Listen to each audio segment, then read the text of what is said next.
Hi అండి, welcome to my channel Allu Sangeetha vlogs. ఈరోజు నేను చూపించబోయే రెసిపీ వచ్చేసి కోడిగుడ్లు ఎండ్రాయిల్లో వంకాయ మునక్కడ వేసి కర్రీ అయితే చూపించబోతున్నాను.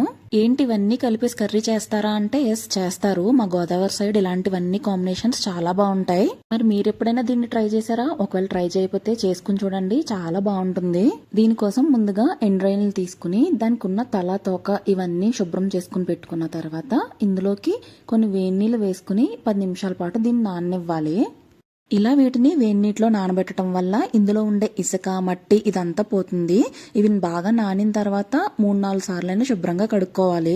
ఇంకా కర్రీ చేసే ప్రాసెస్ లోకి వెళ్ళిపోతే ఇక్కడ నేనైతే వంకాయలు, అలాగే ముందుగానే ఉడకబెట్టుకున్న కోడిగుడ్లు, ఎండ్రాయిలు, మునక్కాడ, టమాటా, ఉల్లిపాయలు అయితే తీసుకున్నాను. ఇప్పుడు స్టవ్ పైన ప్యాన్ పెట్టుకుని ఆయిల్ వేసి ఆయిల్ హీట్ అయిన తర్వాత ఇక్కడ ముందుగా అయితే నేను గుడ్లను వేయించుకుంటున్నాను. మీకు గుడ్లు వేయించుకుని తింటే ఇష్టమైతే కనుక వేయించుకోండి, లేదు అంటే ఇలా ఉడకబెట్టిన గుడ్లు అయినా మీరు కర్రీలో వేసేసుకోవచ్చు. కానీ ఇలా వేయించుకున్న గుడ్డు కర్రీలో వేసుకుంటే చాలా టేస్టీగా ఉంటుంది. ఒకసారి మీరు కూడా ఎప్పుడైనా ట్రై చేసి చూడండి.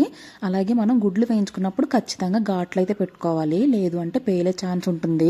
వేయించేటప్పుడు ఉప్పు, కారం, పసుపు వేసి 2 నిమిషాల పాటు వీటిని వేయిస్తే సరిపోతుంది. ఇలా వేయించుకున్న గుడ్లను తీసి పక్కన పెట్టుకున్న తర్వాత ఇప్పుడు అదే ఆయిల్లో మనం నానబెట్టుకున్న ఎండ్రాయిల్ని కూడా వేసి వేయించుకోవాలి. ఇవి బాగా వేగాయని ఎప్పుడు తెలుస్తుంది అంటే ఇందులో నుండి మనకు మంచి వాసన అయితే వస్తుంది.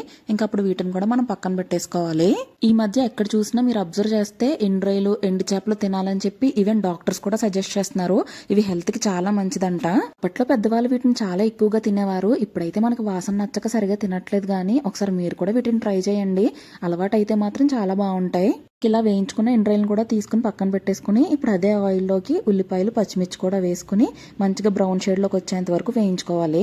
ఈ ఉల్లిపాయలు అంతా వేగిన తర్వాత మనం పక్కన కట్ చేసుకుని పెట్టుకున్న ఈ వెజిటేబుల్స్ అన్నిటిని కూడా ఇందులో వేసుకోవాలి.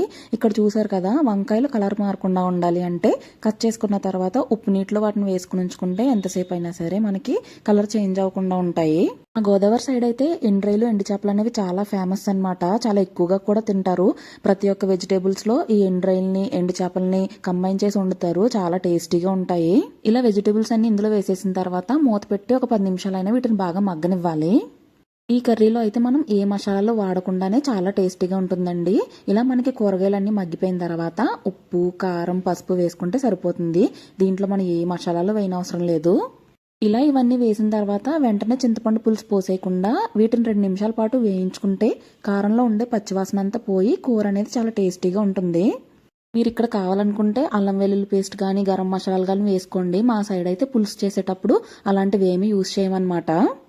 ఇప్పుడు ఇందులోకి ముందుగానే నానబెట్టుకున్న చింతపండుని ఇలా రసం చేసుకుని వేసుకోవాలి. మనం ఆల్రెడీ కోడిగుడ్లుని, ఎండ్రాయిల్ని వేయించుకున్నాం కాబట్టి అది ఇప్పుడు వేసేసుకుని ఇందులో మొత్తం మిక్స్ చేసుకుని వాటర్ని అడ్జస్ట్ చేసుకోవాలి. ఇక్కడ వాటర్ని మీ పులుపుకు తగ్గట్టుగా, అలాగే పులుసు మీకు ఏ కన్సిస్టెన్సీలో కావాలనుకుంటున్నారో దానికి తగ్గట్టుగా ఇక్కడ వాటర్ని అయితే మీరు అడ్జస్ట్ చేసుకోవాలి. ఇప్పుడు ఈ పులుసులోకి కొత్తిమీర కూడా వేసుకుని 20 నుండి 25 నిమిషాల పాటు లో ఫ్లేమ్లో బాగా మరిగించుకోవాలి. కొత్తిమీరతో ఈ పులుసుని మరిగించుకోవడం వల్ల టేస్ట్ అనేది చాలా బాగుంటుంది. చూసారు కదా, 25 నిమిషాల తర్వాత ఓపెన్ చేసి చూస్తే మనకు పులుసు అయితే ఇలా రెడీ అయిపోయి ఉంటుంది.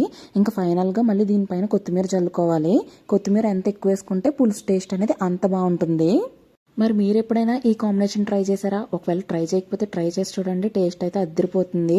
ఒకవేళ ఈ రెసిపీ మీకు నచ్చినట్లయితే నా వీడియోని లైక్ చేసి నా ఛానల్ని సబ్స్క్రైబ్ చేసుకోండి.